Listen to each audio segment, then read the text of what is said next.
On vous remercie d'être présent avec nous aujourd'hui sur ce webinaire.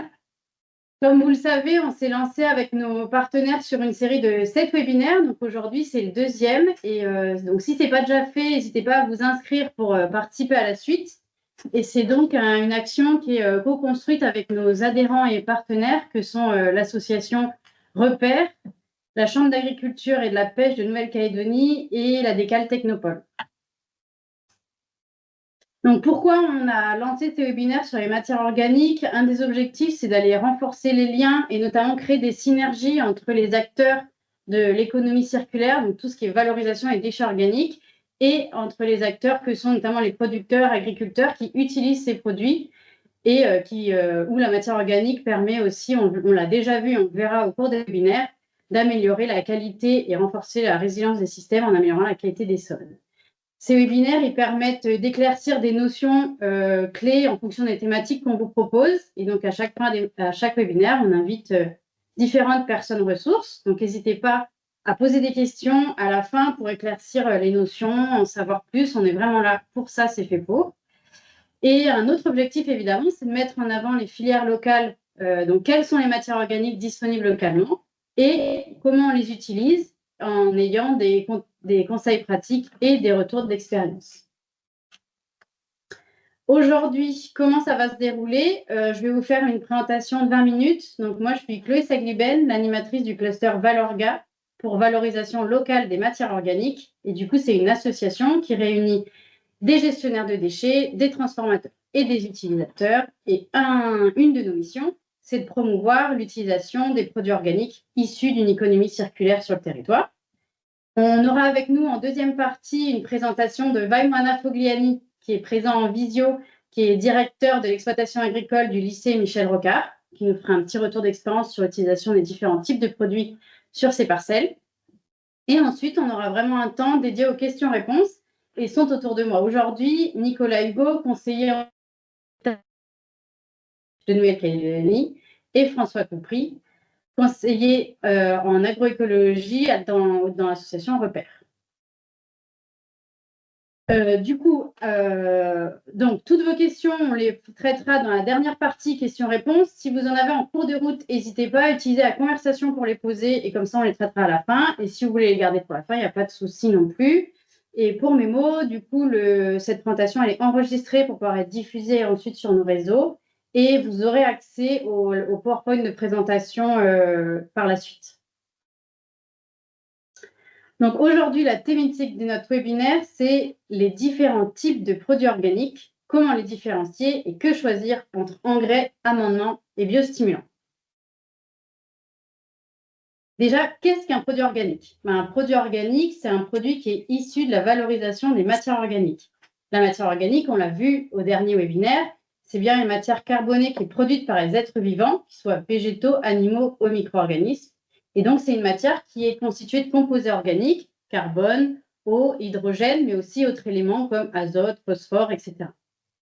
Donc, je disais, les produits organiques donc, qui sont issus de la valorisation de différentes matières, qui peuvent être soit issus du recyclage des effluents d'élevage et donc intrinsèques à l'exploitation ou des résidus agricoles, mais aussi qui peuvent être issus du recyclage des déchets urbains, donc par exemple les déchets verts, les bouts de station d'épuration, ou des déchets industriels, et là ça peut être des drèches de brasserie, les déchets de l'agroalimentaire, etc. Et donc on a différents process de transformation qui permettent ensuite d'avoir des engrais, amendements, biostimulants, tout un panel de produits qui sont après utilisables en agriculture. Et on l'a vu au dernier webinaire, on a vu notamment, on s'est focalisé sur le rôle des matières organiques dans le sol. Et donc, les matières organiques, elles ont 3 rôles essentiels au sein des sols.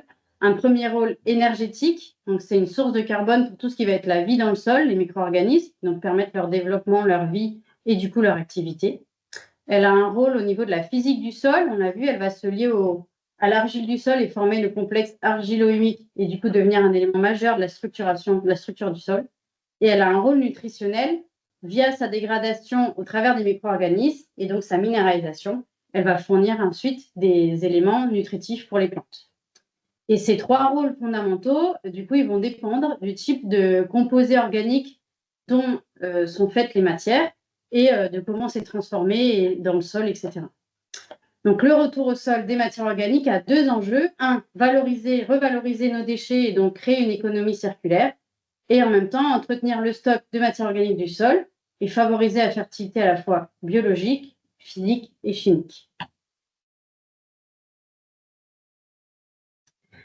Ce retour au sol des différentes matières organiques, il est bien évidemment encadré pour garantir à la fois la qualité des produits qui seront utilisés, mais aussi la qualité des sols, de l'eau et de l'environnement à court et plus long terme.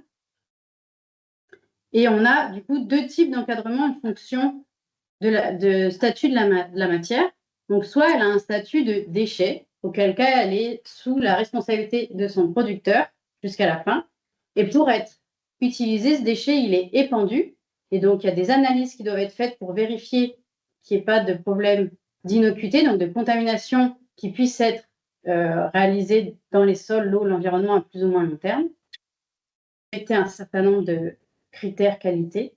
Et le gestionnaire de déchets doit faire ce qu'on appelle un plan d'épandage, donc une étude préalable sur quelles parcelles ça doit être épandu, où est-ce qu'elles sont localisées, quelle est la pente, quelle est la culture en place pour répondre à ses besoins, etc. Toujours dans une notion de ne pas avoir d'impact négatif à plus ou moins long terme. Maintenant, ce déchet, comme je vous l'ai dit, peut être transformé. Donc, il y a différentes voies de transformation. Ça peut être par exemple par compostage, donc il y a une dégradation aérobique de la matière. Ça peut être par exemple pour tout ce qui est déchets de poissons, déchets d'abattoir, via de la cuisson, broyage, séchage et obtenir une farine. Donc, il y a différents modes de transformation et ces transformations nous permettent d'obtenir un produit. Et un produit, ce qu'on attend de lui, c'est qu'il soit stable et homogène dans le temps, donc que la fourniture soit d'une qualité homogène tout au long de l'année, etc. Et quand c'est un produit, le producteur est responsable jusqu'à sa mise en marché. Après, c'est à l'utilisateur de l'utiliser dans les conditions pour lesquelles il est défini. Et pour être un produit et avoir ce statut, il doit répondre à une norme ou avoir obtenu une homologation. Du coup, en fonction des intrants, de la matière initiale qui va être transformée, en fonction du processus de transformation, on va avoir des produits organiques qui vont avoir des caractéristiques qui leur sont propres. Donc, chaque produit organique est un peu unique. Pour autant, certains partagent des affinités ou des éléments communs. Et c'est à partir de ça que s'est créé différentes catégories de produits. Et ces catégories, elles ont été créées selon des finalités d'usage des produits. Par exemple, les amendements organiques, l'objectif d'un amendement, c'est d'aller entretenir ou reconstituer le stock de matière organique du sol et améliorer les propriétés physiques, chimiques ou biologiques du sol. Un engrais, sa fonction, sa finalité, c'est d'aller apporter des éléments directement utiles à la nutrition des plantes. Un support de culture, son objectif, c'est vraiment de servir de substrat pour le développement des plantes cultivées. Donc, il doit avoir des caractéristiques qui sont favorables à l'ancrage des racines et permettre la disponibilité des éléments qui seront rajoutés à la croissance, s'ils sont nécessaires à la croissance végétale. Donc, ce n'est pas le support qu'il apporte. Le biostimulant, sa finalité, c'est d'aller stimuler des processus naturels des plantes ou du sol pour améliorer l'absorption ou améliorer ses résistances au stress. Et enfin, dernière catégorie, les fertilisants liquides sont des produits qui sont appliqués essentiellement en foliaire et qui sont destinés à la complémentation nutritionnelle. Donc tout ça, c'est un peu beaucoup de mots. Et donc là, on va vous mettre un peu des images clés pour que vous ayez ça en tête pour la suite. Du coup, un amendement organique, c'est un peu un rôle de frigo. Donc ce que je vous disais, son objectif, c'est d'aller améliorer la qualité du sol. Donc, plus on a chez nous un gros frigo, plus on peut stocker à manger, de l'eau, etc., des denrées. Donc, plus on va, les amendements organiques, c'est ça leur objectif, augmenter la taille du frigo de notre sol. Un engrais, lui, son objectif, c'est de nourrir la plante à un instant T. Il y a un besoin, on apporte ce qu'il faut. Avec le petit bémol qu'un engrais minéral 100% sera disponible de suite, et un engrais organique, en fonction de ses cinétiques, mais on le verra plus tard, il y aura des éléments qui seront disponibles tout de suite et d'autres qui seront disponibles dans le temps. Mais la fonction première, c'est de nourrir. Le support de culture, il faut vraiment le voir comme une assiette. C'est très bien de manger dans une assiette, mais si on ne met pas de plat de pâtes dedans, on n'a pas grand-chose à manger. Le biostimulant, c'est un peu comme les probiotiques ou ce qu'on va prendre pour favoriser notre flore intestinale ou autre. C'est vraiment ça, un biostimulant. C'est stimuler avec de la vie, de la microflore, etc. Et le fertilisant liquide, c'est plus, par exemple, il y a une carence et donc je vais apporter à un instant T quelque chose sera disponible de suite pour la plante. C'est caricatural, hein, mais c'est vraiment pour que vous ayez ces images-là en tête quand vous avez les produits organiques, enfin les différents types de produits. Maintenant, pour caractériser ces produits, effectivement, je vous ai dit que c'est des finalités différentes. Et après, il y a tout un système normatif qui s'est mis en place pour bien définir quels sont les critères. Donc, il y a telle affinité, telle finalité, et quels sont les critères maintenant pour répondre à cette finalité. Pas d'inquiétude, je ne vais pas tout détailler maintenant. Je vous le mets dans le support si vous avez besoin ou envie de creuser ces thématiques. Vous pouvez retrouver ces normes parce qu'elles sont d'application obligatoire en métropole. Donc, elles sont toutes disponibles gratuitement sur le site de la FNOR. Donc, si vous voulez aller consulter pour voir vraiment les définitions dans le détail, vous pouvez y aller par la suite. Les grandes choses à retenir aujourd'hui, c'est comme un amendement organique. Il est bien de nourrir le sol. Ce qui va être important, c'est les teneurs en matière organique dedans et les teneurs en éléments majeurs, donc azote, phosphore et potassium, qui doivent être inférieures à 3%. Donc, l'objectif, c'est pas d'apporter de la nourriture aux plantes tout de suite. Pour autant, quand on va emmener un amendement organique, on va quand même amener des éléments nutritifs qui seront disponibles dans le temps. Donc, c'est pas à négliger, mais c'est pas sa fonction première. Un engrais organique, à l'inverse, sa fonction première, elle est de nourrir les plantes. Du coup, il faut qu'il y ait une teneur en à minima un des trois éléments constituants, éléments majeurs, donc azote, phosphore, potassium, qui soit plus de 3% de matière brute, ou la somme des trois, plus de 7% de matière brute. On va vraiment apporter la nourriture disponible tout de suite. En même temps, quand vous amenez un engrais organique, vous allez aussi apporter de la matière organique. Donc ça joue un peu sur ces deux tableaux, mais le rôle principal, il est de nourrir les plantes. Et après, je ne vais pas rentrer dans les détails des autres, mais il existe des passerelles entre toutes ces définitions. Il y a des amendements organiques avec engrais, des engrais organominéraux, etc. Alors, en Calédonie, comment ça se passe? Que toutes ces normes, du coup, c'est des normes qui sont métropolitaines, donc applicables en France, et qui sont aujourd'hui pas applicables sur notre territoire. Aujourd'hui, en Calédonie, ce sont les activités de transformation qui sont encadrées par les codes de l'environnement, par ce qu'on appelle les installations classées pour l'environnement. Donc, c'est les provinces qui réglementent. Et l'objectif de ces réglementations-là, c'est de vérifier que l'entreprise de transformation, elle gère bien son process et qu'il n'y ait pas pareil d'impact sur l'environnement au sens très large. Pour autant, comme on n'a pas de normes en Nouvelle-Calédonie, ces arrêtés, ils peuvent aller jusqu'à encadrer les modalités d'utilisation des produits issus de ces entreprises. Et de ça, on a deux choses. La première chose, c'est qu'on a un encadrement qui est provincial, c'est des codes de l'environnement provinciaux. Donc, pour un même produit, on peut avoir des modalités d'utilisation différentes entre les provinces. Donc, c'est pour ça qu'en fonction de où vous êtes situé, vous ne pouvez pas forcément avoir les mêmes préconisations ou sur un même produit, pas forcément les mêmes préconisations d'usage. Et comme ce sont les activités industrielles donc, qui sont encadrées, en fonction du type d'activité, ne sont encadrées les activités qu'à partir d'un certain volume de transformation. Donc, c'est pareil, on va se retrouver sur le marché avec des produits pour lesquels on n'est pas forcément encadré, donc des analyses ne sont pas forcément faites, on ne sait pas trop ce qui se cache derrière. Et pour autant, on va se retrouver avec des produits sur lesquels on a vraiment des analyses aussi et où on peut faire confiance en la qualité du produit. C'est pour ça que Valorga porte en mission de normaliser les produits locaux, donc pour justement pouvoir dire un compost en Calédonie, c'est ça, un engrais, c'est ça, et justement qu'il n'y ait pas, en tout cas en fonction de qui le produit et où, de différence. En attendant que ces normes soient mises en place, nous, ce qu'on vous a proposé déjà l'année dernière, c'est un guide des produits organiques, où là, c'est les produits de nos adhérents sur lesquels il y a des analyses qui sont faites, et dans lequel on répertorie le type de produit, ses caractéristiques, ses préconisations d'usage et les contacts des fournisseurs. Et ça, on a vraiment vocation à faire une V2 de nouvelle édition de ce guide pour y inclure des nouvelles informations et des nouvelles analyses plus poussées et aussi l'élargir à de nouveaux produits qui sont sortis entre-temps. Donc, si vous voulez plus d'infos sur les produits, je vous invite à aller consulter donc, sur notre site internet valorga.nc pour vraiment prendre connaissance des produits sur lesquels, du coup, il y a eu des analyses de réalisées. Une petite carte rapidement donc, pour vous présenter un peu les fournisseurs de matières organiques locales, donc pour vous montrer les filières qui sont mises en place et le maillage territorial de ces filières. Pareil, cette carte-là, c'est une image, mais si vous allez sur notre site, elle est interactive et du coup, vous pouvez cliquer sur les différents icônes et vous aurez du coup le type de produit, les quantités, tarifs, contacts. Donc tout ça pour vous montrer qu'on a quand même des projets qui se montent à l'échelle territoriale et donc des produits qui sont de plus en plus accessibles en fonction de là où vous vous situez. Et petit rappel, dans le cadre de la transition agroécologique, l'Agence rurale propose des aides du coup pour les agriculteurs, donc notamment des aides à l'achat d'engrais et d'amendements organiques locaux, donc à hauteur de 50% du prix d'achat, dans la limite de 500 000 francs par bénéficiaire et par an. Du coup, ils ont aussi d'autres aides en faveur de la transition agroécologique. Donc, si vous scannez le QR code ou que vous allez sur leur site internet, vous retrouvez l'ensemble de leurs aides.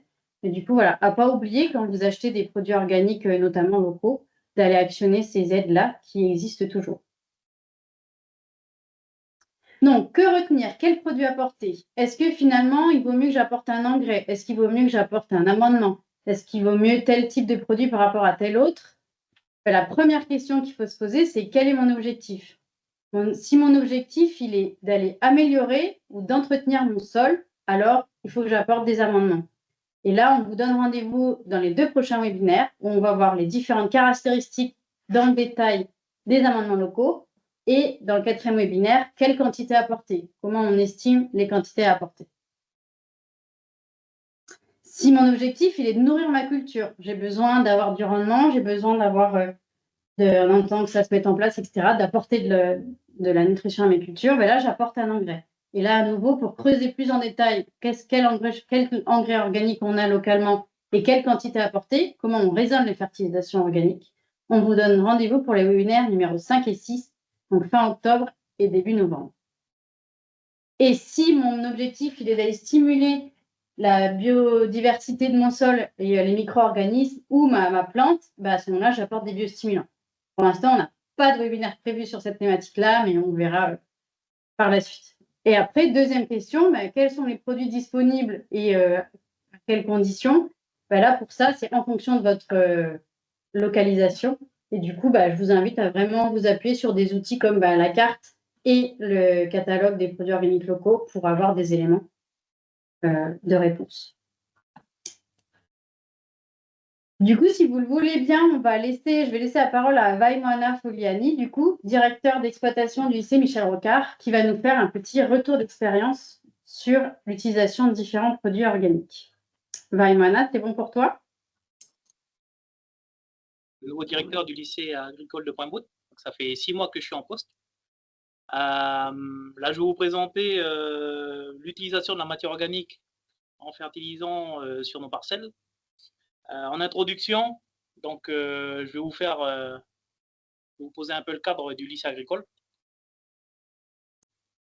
J'ai un agent qui est en charge de l'élevage du maïs et du foin.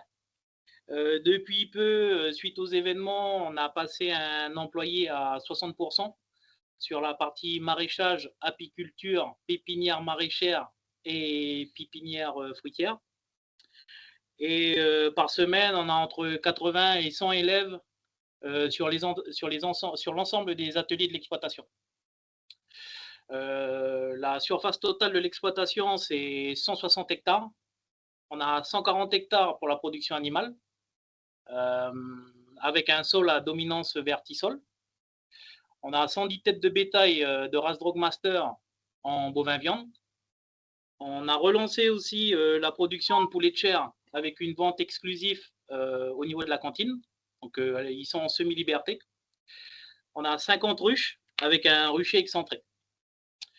On a 1 hectare de maraîchage de plein champ avec du hors-sol et des tubercules tropicaux.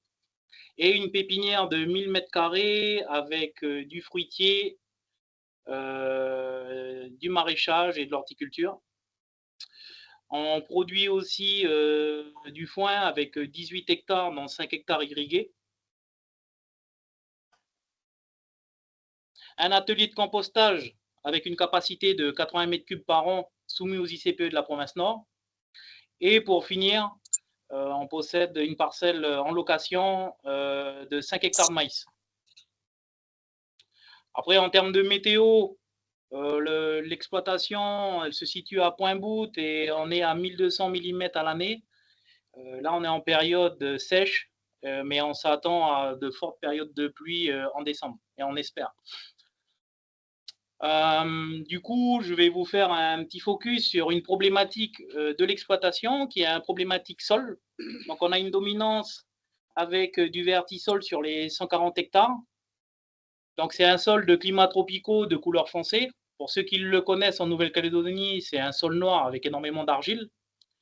Et là, sur la parcelle maraîchère, on a ce qu'on appelle de la glaise. Donc, c'est une terre argileuse, grasse, compacte, très élastique. Donc, sur les différentes photos, donc elles datent de la semaine dernière, vous pouvez voir sur la parcelle de maraîchage, à partir de 30 cm, on a de la glaise sur plus de 2 voire 3 mètres de profondeur. On a fait le test du boudin qu'on apprend à l'école, là, et il fonctionne très très bien. Donc, il a fallu trouver des outils, des techniques pour essayer d'améliorer ces sols et de plus être face à ces problèmes d'hydromorphie.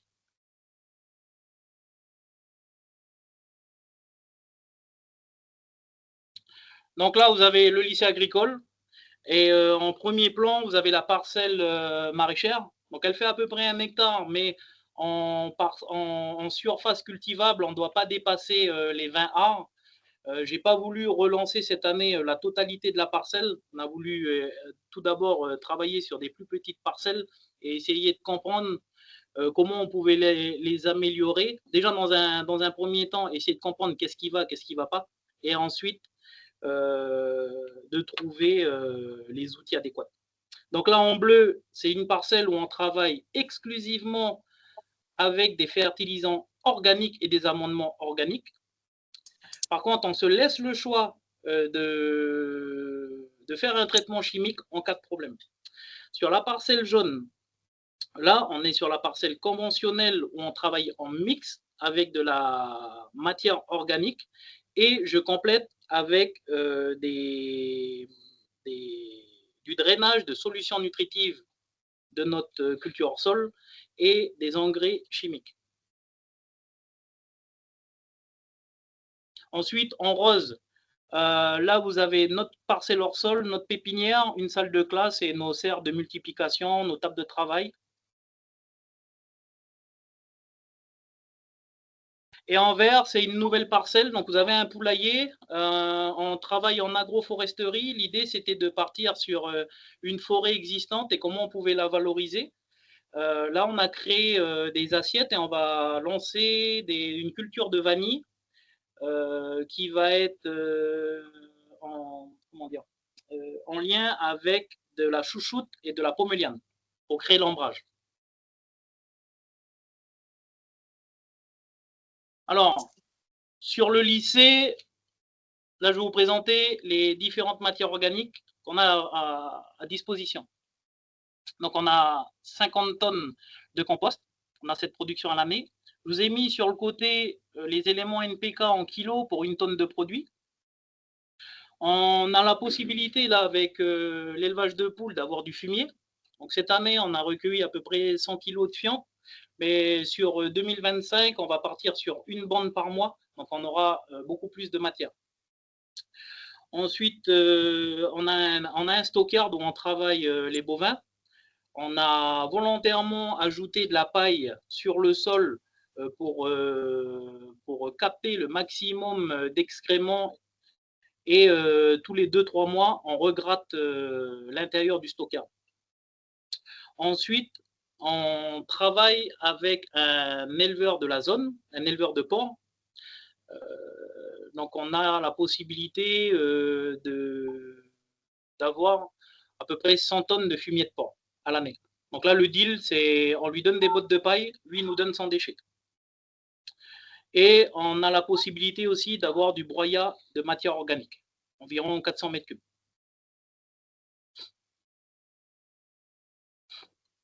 Donc, comme je vous le disais, sur les parcelles, on travaille avec 2 types de fertilisants, de fertilisation en atelier maraîchage.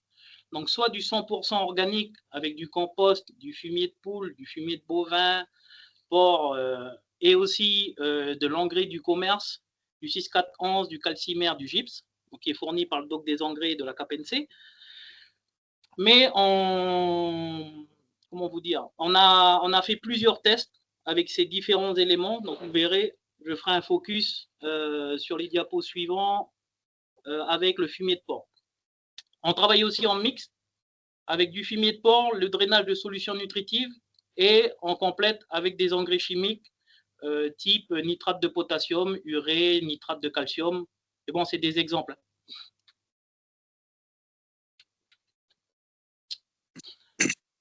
Du coup, sur la présentation, on a préféré mettre en avant une culture que l'ensemble du système. On a pris la culture de la tomate. Donc, sur votre gauche, vous avez les besoins de la culture de la tomate. J'ai récupéré les sources de la Technopole. Vous avez les éléments en azote. Donc, c'est pour 1 hectare, hein, en azote, en phosphore et en potassium. Et je vous donne des exemples qu'on a utilisés au lycée pour couvrir les besoins de la culture. Okay. Donc, un exemple là pour du 100% organique, du compost de déchets verts, il fallait mettre à peu près 50 tonnes par hectare de compost pour couvrir les besoins. Si vous voyez juste dessous, on a ce qu'on appelle le coefficient équivalent engrais, qui est important à prendre en compte, parce que ce n'est pas parce que vous apportez 100 kg de 10 tonnes de compost que vous amenez la dose exacte d'azote. Okay. Donc là, pour 50 tonnes de compost, on apporte 409 unités d'azote, mais vous avez qu'une fine partie qui alimente la plante. Donc là, pareil pour le fumier de poule, donc 10 tonnes hectare. Donc je vous mets aussi une comparaison en mètres carrés parce que pour les élèves, c'est beaucoup plus pratique pour mettre en place sur les parcelles. Donc il faut bien prendre en compte les coefficients équivalents engrais. Et pour finir, en bas, vous voyez le fumier de porc. On apporte environ 40 tonnes hectare qui couvre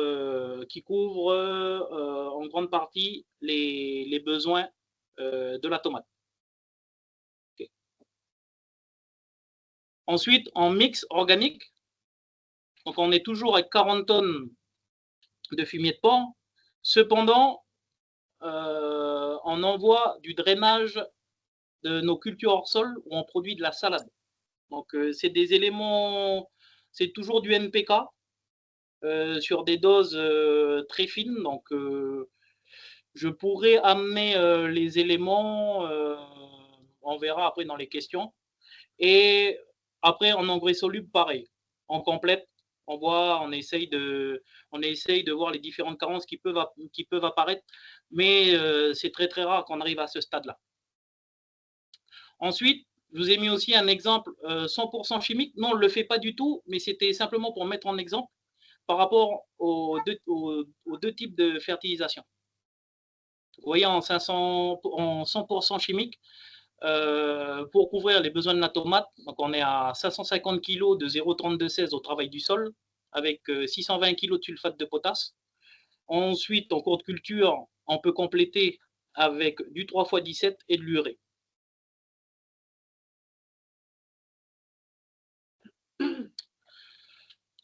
Donc, une fois qu'on a déterminé notre fertilisation, donc il a fallu revoir toute la conception de la parcelle, donc les différents types de sols. Là, sur les 1 hectare de maraîchage, on a 100% de glaise. Malheureusement, les planches de culture étaient dans le mauvais sens de la pente. Donc, on a dû revoir tout ça.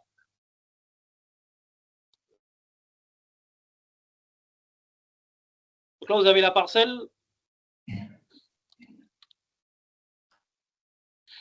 Donc, on a alors les flèches vertes, c'est les nouveaux drains. On a fait sur la parcelle, c'était important. Donc, dans un premier temps, on a d'abord drainé l'eau avant de resurfacer les parcelles.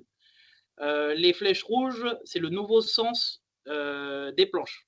Donc on les a orientées vers le bas, qui nous permet en cas de pluie d'avoir une meilleure gestion de l'eau.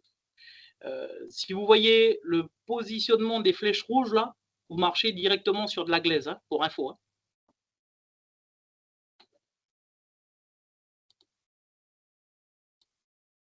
Vas-y Chloé. Donc là voilà les différentes les différents aménagements. Donc là à l'origine vous aviez des buttes permanentes environ 1,50 m de haut sur 3 mètres de large. Et là, on les a réorientés dans le bon sens, on les a réétalés. Donc les largeurs, on est à peu près à 1,20 m qui correspond à un petit tracteur qu'on a sur l'exploitation, 1,20 m. Et ça nous permet, sur l'épandage de la matière organique, hein, de faire passer notre remorque en même temps. Vaimana, tu peux remettre ton micro, pardon. Merci. Et du coup, sur l'ergonomie, on a retravaillé sur la taille des planches et on a pris en compte la largeur de notre tracteur et la largeur de notre remorque. Ok. Donc là, ça a été planté il n'y a pas longtemps. Hein. Vas-y. Là, vous voyez les drains. Donc, c'est quand même un travail conséquent, mais qui était primordial. Là, on est sur des drains de plus de 80 mètres de long sur 1 mètre de profondeur. Les matériaux, on a eu la chance d'avoir des dents. Là, vous voyez des élèves. Donc, le gros du travail se fait à la main avec des outils de travail du sol. Et ensuite, la forme des planches se fait tout à la main. On n'a pas d'outil qui nous permet d'avoir des planches. Donc là, on voit une parcelle qui a eu, ça c'est la parcelle avec une fertilisation mixte, où on voit de la patate douce, comment ça s'appelle, du concombre et de la tomate. Et il faut savoir qu'avant d'épandre cette matière, une fois que la matière est épandue, enfouie, on est obligé d'attendre entre 2 et 3 mois pour pouvoir implanter une culture ou avoir des cultures avec des cycles supérieurs à 3 mois. Donc là, c'est ce qu'on a fait. On avait épandu avant les événements et le sol a eu le temps de se reposer.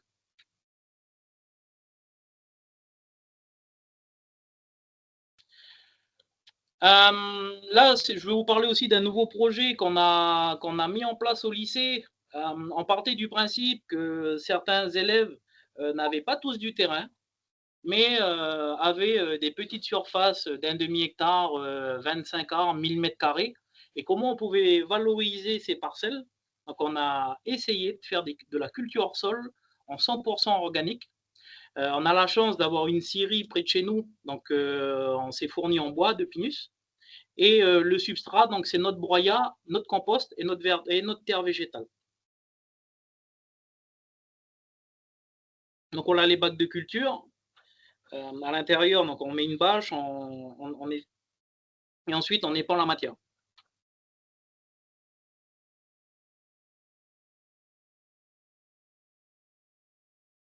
Donc c'est un gros travail. La mise en place est assez difficile. Donc c'est beaucoup de travail, mais une fois que tout est prêt, on a juste à rajouter de la matière à l'intérieur. Donc on a fait déjà 3 à 4 cycles de culture et les bacs ont déjà bien diminué en matière. Et mettre une bâche pour limiter l'eau, le contact, tout simplement. Contact matière avec le cadre en bois pour la structure, tout simplement.